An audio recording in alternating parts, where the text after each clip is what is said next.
The radio crackled with static at 3:47 hours, then fell silent.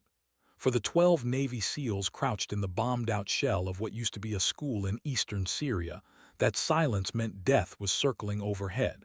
Intelligence had gone dark 6 hours ago. Extraction was supposed to happen at dawn. The sun was already painting the horizon amber, and still no word from command. Staff Sergeant Miguel Razor Vasquez pressed his ear to the encrypted radio one more time, listening to nothing but the whisper of empty frequencies. Around him, his team maintained their positions behind crumbling concrete walls, weapons trained on the dusty streets beyond. They'd been tracking a high-value target for 3 days through this ghost town, following breadcrumbs of intelligence that had led them deeper into hostile territory than any SEAL team had ventured in months.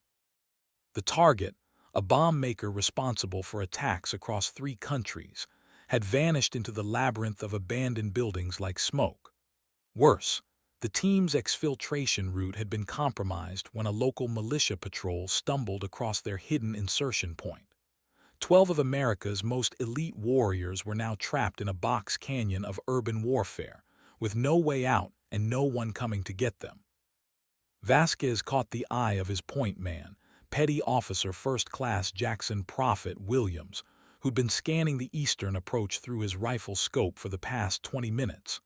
Prophet's subtle head shake confirmed what they all knew: the streets were filling with armed fighters. Word had spread through the underground networks. The Americans were cornered. That's when the impossible happened. A voice cut through the radio static like a blade through silk. Clear, calm, unmistakably American. "Razor Actual, this is Ghost Rider. I'm 15 minutes out from your position. Prepare for immediate extraction." Vasquez nearly dropped the handset. Ghost Rider wasn't in their operational briefing. Hell, Ghost Rider wasn't even supposed to exist according to their mission parameters. Every asset in the theater had been accounted for, every friendly call sign cataloged in their communications plan. Yet here was someone with their exact frequency, their precise coordinates, speaking with an authority that made his spine straighten automatically. "Ghost Rider, authenticate with today's challenge code," Vasquez transmitted back, his voice steady despite the churning in his gut. The response came without hesitation. "Bravo 779er. Challenge accepted. Now listen carefully, Razor. I've got eyes on your position and inbound hostiles moving from the north and west. You've got maybe 10 minutes before they close the noose completely." Prophet caught Vasquez's attention again, this time pointing skyward. In the distance, barely visible against the dawn sky, was the unmistakable silhouette of a C-130 Hercules. Major Kestrel Nighthawk. Thorne had been flying C-130s for 8 years, but she'd never flown one like this. Stripped of its usual cargo configuration and fitted with experimental stealth modifications that officially didn't exist, the aircraft she piloted was a ghost in more ways than one. The matte gray paint seemed to absorb the early morning light, and the modified engines ran quieter than physics should have allowed. She'd been orbiting at 30,000 feet for the past 3 hours, monitoring encrypted channels and tracking the developing crisis below through thermal imaging systems that weren't supposed to be operational for another 2 years. When the SEAL's extraction was scrubbed due to political, speak for someone in Washington getting cold feet, Nighthawk had made a decision that would either earn her a Medal of Honor or a court-martial. "Razor, I need you to mark your position with infrared strobes and prepare for a tactical landing," she transmitted, banking the massive aircraft into a descending spiral that would bring her down into the valley. "I'll touch down for exactly 90 seconds. Get your people aboard." Below her, the SEAL team was already moving with the fluid precision that made them legendary. They'd activated their IR markers and established a security perimeter around what used to be the town's main street, now serving as an improvised landing strip. Vasquez was coordinating the movement with hand signals, his team leapfrogging between cover positions as they consolidated toward the extraction point. But Nighthawk could see what they couldn't from ground level. Thermal signatures were converging on their position from three directions. Armed fighters in vehicles and on foot, moving with the kind of coordinated urgency that suggested they knew exactly what they were hunting.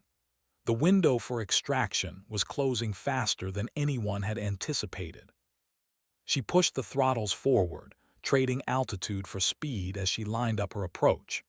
The C-130 wasn't built for tactical landings on unimproved surfaces, but Nighthawk had done crazier things in her career, usually with people shooting at her. "Ghost Rider, be advised we've got company coming fast," Prophet's voice crackled over the radio. "Multiple technicals approaching from the north, estimated 12 to 15 hostiles." Nighthawk's jaw tightened as she spotted the vehicles through her targeting system. Pickup trucks mounted with heavy machine guns, kicking up dust clouds as they raced toward the landing zone. She had maybe 3 minutes before those guns would be in range of her aircraft. The irony wasn't lost on her. After years of being overlooked for combat assignments, relegated to cargo runs and transport missions, while her male colleagues flew the glory sorties, she was about to attempt one of the most dangerous rescue operations in recent military history. The C-130 screamed over the rooftops at barely 200 feet, its massive propellers throwing up clouds of dust and debris. Nighthawk could see muzzle flashes from windows and doorways as scattered fighters took potshots at her aircraft, but she held her course steady. The street ahead looked impossibly narrow from the cockpit, barely wide enough for her landing gear. At the last possible moment, she pulled back on the stick and deployed every piece of equipment designed to slow the massive plane down. Reverse thrust, full flaps, maximum braking. The Hercules hit the cracked asphalt hard enough to rattle her teeth, then slowed with the grinding sound of tortured metal and rubber. Vasquez's team was already running toward the aircraft before the cargo ramp touched the ground. Prophet and 2 others provided covering fire, while the rest of the squad bounded across the open ground in tactical rushes. Nighthawk kept the engine spooled up, knowing she'd need every bit of power to get them airborne again before the hostiles arrived in force. 45 seconds, she announced over the intercom, watching her chronometer tick down relentlessly. The first of the technical vehicles crested the ridge to the north just as the last SEAL dove through the cargo door. Vasquez was shouting something she couldn't hear over the engine noise, but his gestures were clear enough. "Go, go, go." Nighthawk released the brakes and pushed the throttles to their stops, feeling the aircraft surge forward with desperate urgency. Machine gun fire erupted from multiple directions, green tracers streaking past the cockpit windows as she fought to build airspeed on the improvised runway. The end of the street was rushing toward them at an alarming rate, and beyond it lay a wall of concrete buildings that would turn the C-130 into scrap metal if she didn't get airborne in the next few seconds. She pulled back on the yoke with everything she had, feeling the aircraft lift off just as the landing gear cleared the roofline of the last building. More gunfire followed them skyward, but they were climbing too fast and too steep for effective ground fire. Within minutes, they were beyond the range of anything the militia could throw at them. In the cargo bay, 12 Navy SEALs sat in stunned silence, trying to process what had just happened. They'd gone from certain death to safety in less than 10 minutes, rescued by a pilot whose call sign wasn't in any of their operational documents. Prophet was the first to voice what they were all thinking. Who the hell is Ghost Rider? Vasquez made his way forward to the cockpit, still carrying his rifle and wearing the grim expression of a man who just cheated death. When he saw Nighthawk at the controls, his surprise was evident even through his tactical composure. He'd been expecting some grizzled veteran transport pilot, maybe someone with enough seniority to ignore orders and mount unauthorized rescue missions. Instead, he found a woman who couldn't have been more than 35, with steel-gray eyes and prematurely silver hair pulled back in a regulation bun. Her flight suit bore the wings and rank of a major, but no unit patches or squadron identifications. Everything about her seemed deliberately anonymous, as if she existed in the margins of military bureaucracy. "Major," Vasquez said, extending his hand, "I don't know what kind of strings you pulled to get here, but my team owes you their lives." Nighthawk shook his hand briefly, then returned her attention to the instruments. "Just doing my job, Sergeant. Buckle in back there. We've got a long flight ahead, and there might be unfriendly aircraft looking for us." But Vasquez wasn't ready to let it go that easily. "Ma'am, with respect, your job description doesn't include unauthorized combat rescues in hostile territory. Command called off our extraction. Officially, we're still down there waiting for orders that aren't coming." For the first time, Nighthawk's professional mask slipped slightly. She was quiet for several seconds, monitoring the radio frequencies and checking their flight path before answering. "Sometimes orders come from higher up the chain than Washington realizes," she said cryptically. "Sometimes you have to decide whether you're serving the mission or serving the politicians." Those words would echo in Vasquez's mind for weeks to come, especially when the official after-action reports made no mention of Ghost Rider or any unauthorized aircraft. The SEALs had been extracted by an air asset that didn't exist, piloted by someone who wasn't supposed to be there, in an operation that never happened. The flight back to their forward operating base took 4 hours, most of it in radio silence to avoid detection by hostile forces. Nighthawk navigated by instruments alone, following routes that seemed to have been programmed into her systems well in advance. She knew exactly where to fly to avoid surface-to-air missile sites, exactly which valleys provided cover from radar installations.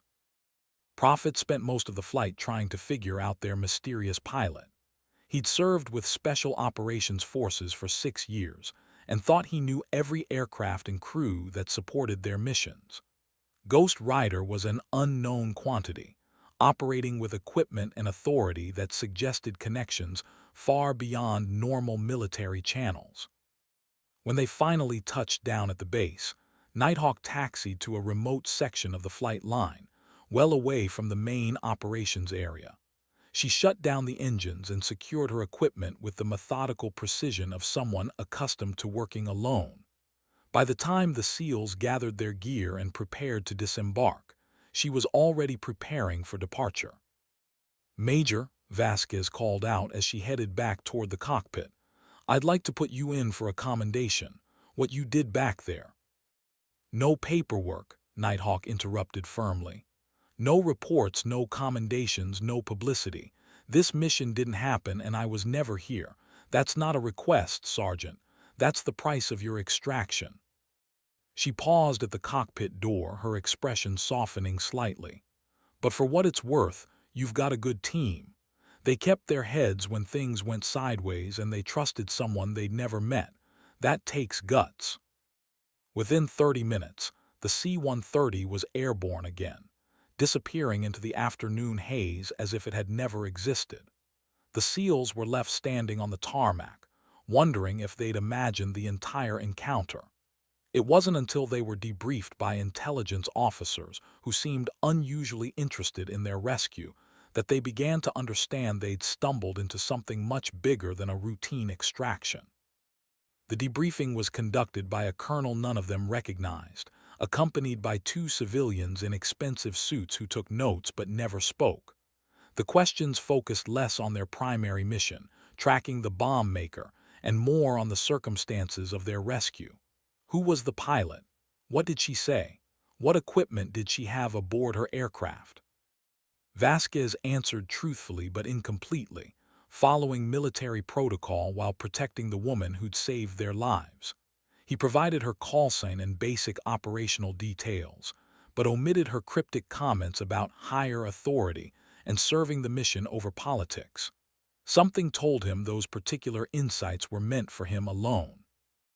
It would be 3 weeks before he learned the truth about Major Kestrel Thorne, and by then, the story had taken turns none of them could have anticipated. The bomb maker they'd been tracking had been killed in a targeted strike just hours after their extraction, eliminated by intelligence that could only have come from their aborted mission. Someone had been watching their operation very carefully, using their ground reconnaissance to guide a precision strike that officially never happened. The deeper Vasquez dug into the mystery, the more questions arose about Ghost Rider and her unofficial rescue mission. Major Kestrel Thorne had been born into military aviation. Her father was a Marine Corps pilot who'd flown F-4 Phantoms over Vietnam, and her grandfather had been a B-17 bomber pilot in World War II. Flying wasn't just her career, it was her heritage, passed down through generations of warriors who'd served in the sky above America's battlefields. But heritage didn't guarantee acceptance in the military's Old Boys Club. Despite graduating first in her flight training class and accumulating more combat hours than most of her peers, Nighthawk had spent 8 years fighting for assignments that showcased her abilities.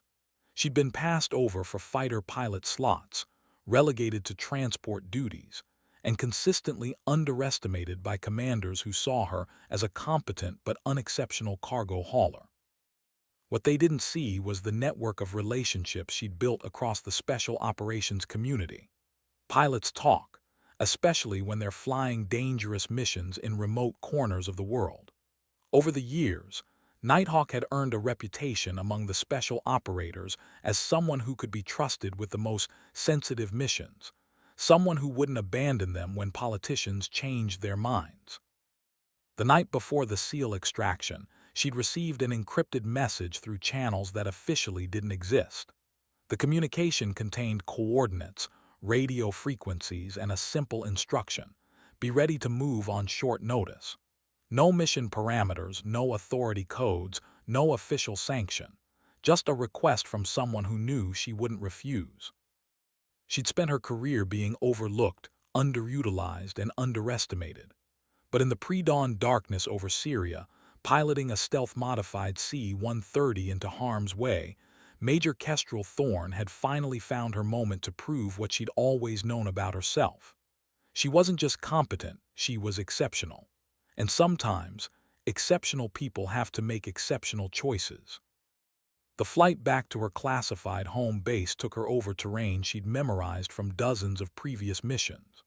Below, the landscape shifted from desert to mountains to forests as she navigated by stars and instruments, maintaining radio silence until she was safely inside friendly airspace. Her C-130 wasn't like the standard military transports most people imagined when they thought of cargo planes. This aircraft had been modified by technicians who worked in facilities that weren't on any official maps, fitted with electronics that pushed the boundaries of what current technology could accomplish.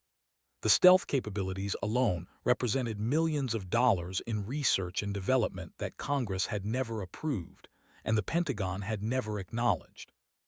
But the most unusual modification wasn't technological, it was operational. Ghost Rider operated outside the normal chain of command, reporting to a joint task force that existed in the shadows between official military branches and intelligence agencies. Her missions were planned by people whose names never appeared in newspapers, funded through budgets that were buried in classified appropriations, and executed with the understanding that success would never be publicly recognized. She'd volunteered for the program 3 years earlier, after her 4th request for combat assignment had been denied due to operational requirements, military euphemism for gender-based discrimination that couldn't be stated openly. The Shadow Task Force had approached her quietly, offering something the regular Air Force couldn't: the chance to fly missions that actually mattered, with equipment that matched her abilities and responsibilities that matched her commitment. The price was anonymity. Ghost Rider pilots had no official squadron, no unit patches, no recognition for their service. They were ghosts in the machine of national security, operating at the margins where plausible deniability met operational necessity. It was a career that appealed to someone who'd spent years being invisible to her regular commanders anyway. Landing at her home base always felt like returning to another world. The facility was built into a mountain valley that didn't appear on civilian maps, surrounded by electronic countermeasures that made it invisible to satellite surveillance. The personnel who worked there had security clearances that required psychological evaluations and lifestyle investigations that lasted longer than most military enlistments. As she taxied the C-130 into its hardened hangar, Nighthawk was already thinking about her next mission. The war on terrorism never paused for debriefings or maintenance cycles.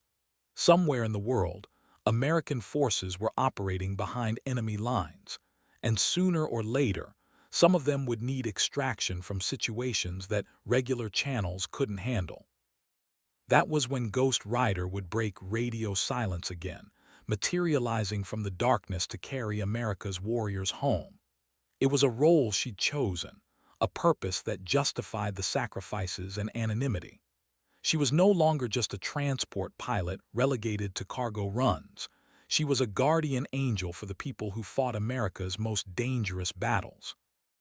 The maintenance crew that serviced her aircraft worked with the same precision and secrecy that characterized everything about the Shadow Task Force. They spoke in technical shorthand and asked no questions about bullet holes or emergency landings.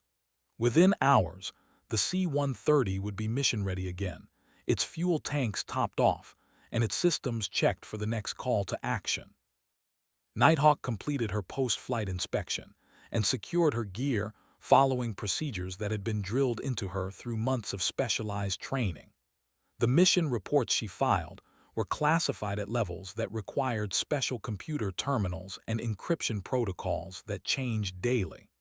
Even her own commanders wouldn't see the full details of what had transpired during the SEAL extraction. But somewhere in Washington, in offices that weren't listed in government directories, senior officials would read those reports and understand that Ghost Rider had once again succeeded where conventional forces couldn't operate. They would note her tactical judgment, her technical skill, and her willingness to take risks that others wouldn't consider. And they would file those assessments in personnel records that would influence decisions about future missions and expanded responsibilities. The transformation of Major Kestrel Thorne from overlooked transport pilot to elite special operations aviator hadn't happened overnight. It had taken years of proving herself in situations where failure meant the deaths of American service members, where there were no second chances and no backup plans. But with each successful mission, her reputation within the Shadow community had grown.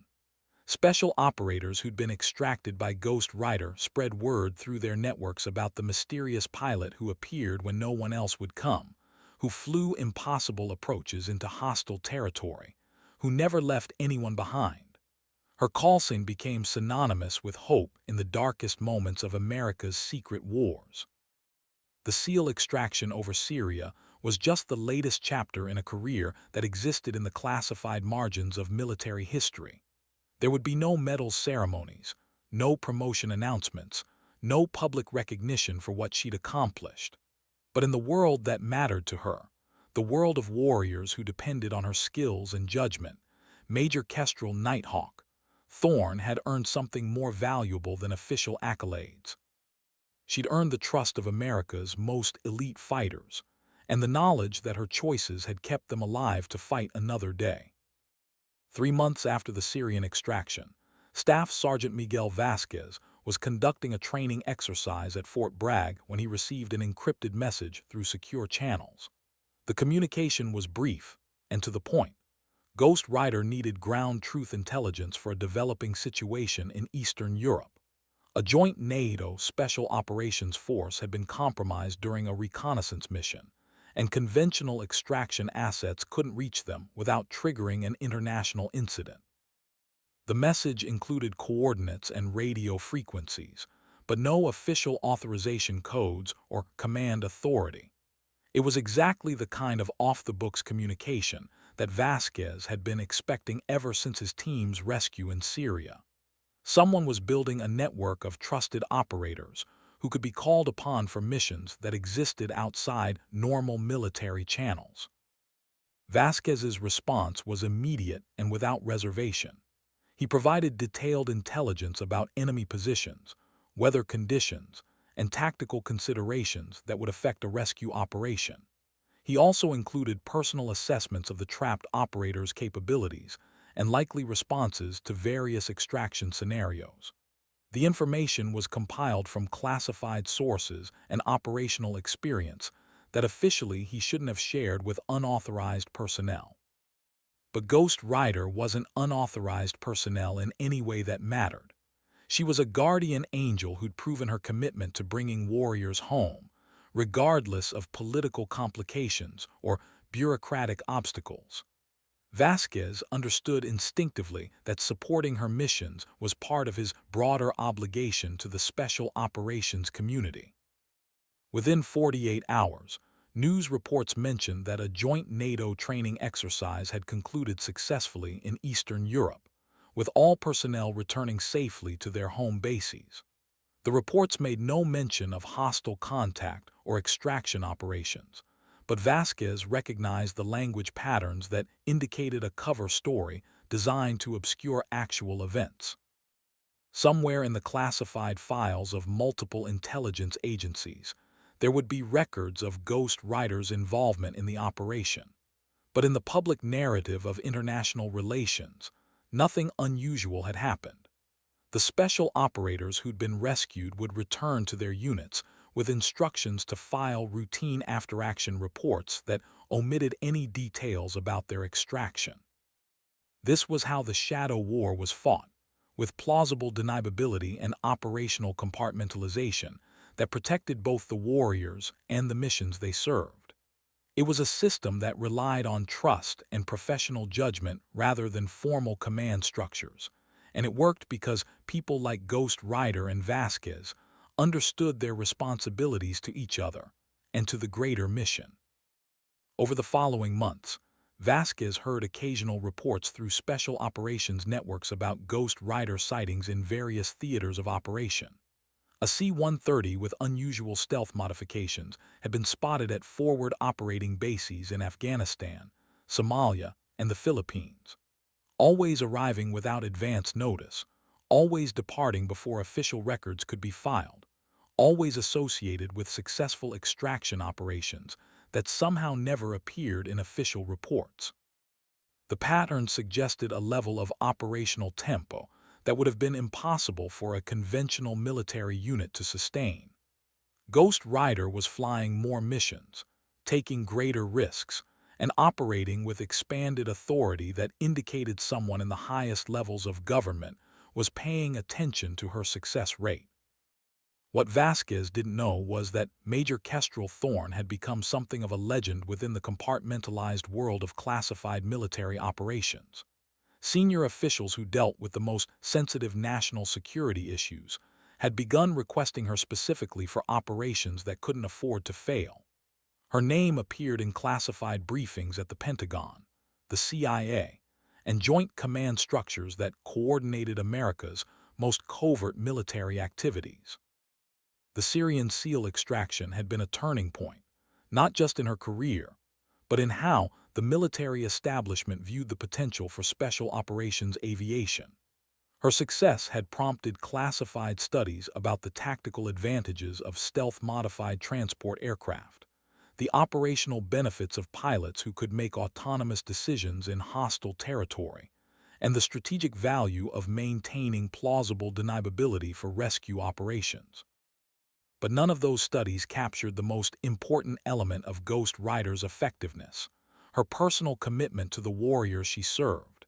Every mission she flew was driven by the understanding that real people, friends, colleagues, fellow Americans, were depending on her skills and judgment for their survival.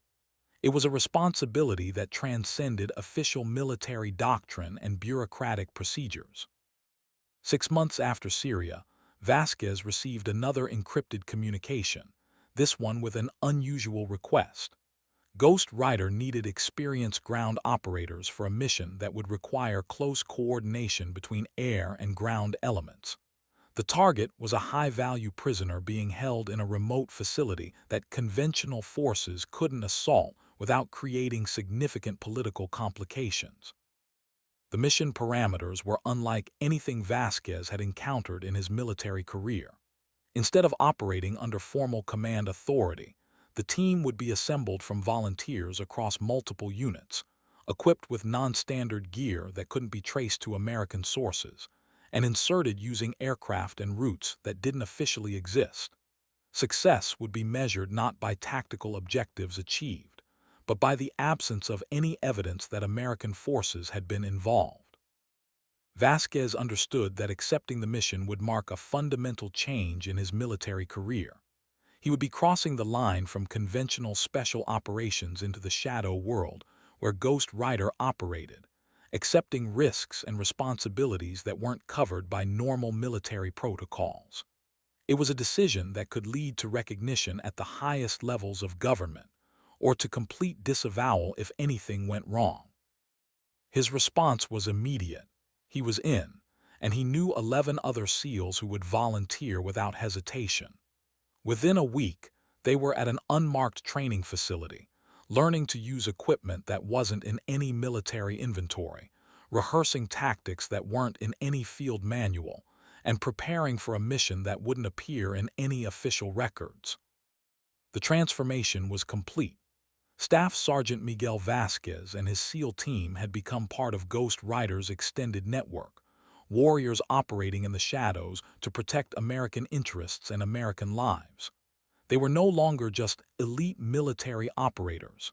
They were guardians of a system that kept America safe through actions that could never be acknowledged or celebrated.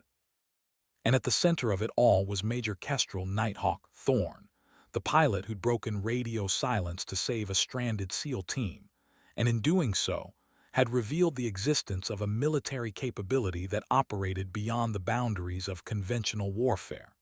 She was no longer just Ghost Rider. She was the symbol of America's commitment to never leaving its warriors behind, regardless of political complications or official limitations. The mission to extract the high-value prisoner took place on a moonless night in Central Asia, executed with the precision that had made Ghost Rider legendary among special operations forces. Vasquez's team infiltrated the target facility, while Nighthawk provided overwatch and extraction support, coordinating the operation through encrypted communications that couldn't be intercepted or decoded by hostile intelligence services. The prisoner, a captured CIA operative who'd been held for 8 months, was extracted successfully, along with intelligence materials that provided critical insights into terrorist network operations across 3 countries. The official story claimed that the operative had been released through diplomatic negotiations, while the intelligence windfall was attributed to assets that couldn't be identified for operational security reasons. But within the classified corridors of American national security, the operation was recognized as a masterpiece of special operations planning and execution. Ghost Rider's tactical innovation and Vasquez's ground expertise had combined to achieve results that conventional military forces couldn't have accomplished without risking international incidents that would have compromised ongoing diplomatic efforts. The success led to expanded authority and resources for the Shadow Task Force, along with recruitment of additional pilots and ground operators who could handle missions that existed outside normal command structures. Major Thorne found herself training a new generation of special operations aviators, passing on the skills and judgment that had made her the most successful rescue pilot in American military history. But she never forgot the lesson that had driven her to break radio silence over Syria. Sometimes the mission requires choices that aren't covered in regulations or approved by bureaucrats. Sometimes protecting American warriors means operating outside the system that created them, guided by principles that transcend official policies and political considerations. Years later, when military historians gained access to classified records from the war on terrorism, they would identify Ghost Rider's rescue of the Syrian SEAL team as a turning point in special operations aviation. The mission demonstrated the tactical value of autonomous decision-making by experienced pilots, the operational benefits of stealth-modified transport aircraft, and the strategic importance of maintaining capabilities that could respond to crises without formal authorization from political leadership. But the historical analyses would miss the most important element of the story: the personal commitment of a pilot who'd spent her career being underestimated and overlooked, who'd chosen to risk everything to save 12 warriors she'd never met. Major Kestrel Thorne hadn't just executed a successful rescue mission. She'd redefined what it meant to serve with honor in America's most dangerous conflicts. The radio silence that had threatened to doom a SEAL team in Syria had been broken by a woman who understood that true military leadership sometimes requires breaking the rules to serve the greater mission. In doing so, she'd revealed a truth that transcended official policies and bureaucratic procedures. America's greatest strength wasn't its technology or its firepower, but its commitment to the warriors who served in its name. Ghost Rider had become more than a call sign or a legend. She'd become proof that individual courage and professional expertise could overcome any obstacle, including the limitations imposed by a military establishment that hadn't fully recognized her capabilities. Her legacy would inspire a generation of aviators who understood that serving their country sometimes meant serving something higher than the chain of command, serving the warriors who depended on them for survival in the world's most dangerous places. The SEALs who'd waited for orders in that bombed-out school in Syria had received something better than official authorization. They'd received salvation from a pilot who'd made the choice to act when action was needed, regardless of personal risk or career consequences. It was a choice that defined the difference between following orders and serving with honor, between bureaucratic compliance and warrior ethos. In the end, that choice had saved not just 12 lives, but had preserved America's promise to never abandon its warriors in the field. Ghost Rider had kept faith with that promise, breaking radio silence to ensure that promise would never be broken. It was a legacy worth more than any medal or commendation. It was the legacy of a warrior who'd chosen service over self, mission over career, and courage over compliance. The story would be told in whispers among special operations forces for generations to come, passed down through networks of trust and mutual respect that transcended official military hierarchies. And every time the story was told, it would end the same way. When America's warriors needed rescue from impossible situations, Ghost Rider would break radio silence and bring them home. That was her promise, her purpose, and her legacy. Major Kestrel Nighthawk, Thorne had found her place in military history not by following the prescribed path, but by choosing the path that served her fellow warriors when they needed her most. In the shadow world where America's most dangerous missions were planned and executed, that choice had made all the difference between success and failure, between life and death, between leaving warriors behind and bringing them home. The radio crackled with static, then fell silent. But Ghost Rider was listening, ready to break that silence whenever America's warriors needed her voice cutting through the darkness, guiding them home from the world's most dangerous places. That was her commitment, her calling, and her gift to the warriors who served alongside her in the endless twilight of America's secret wars. She was Ghost Rider. She was guardian angel. She was proof that sometimes the most important orders come not from command headquarters, but from the warrior's heart that understands what it means to serve with honor in the face of impossible odds. And when the final accounting was made of America's victories in the war on terrorism, her name would be written in the classified pages of history as a pilot who'd never left a warrior behind.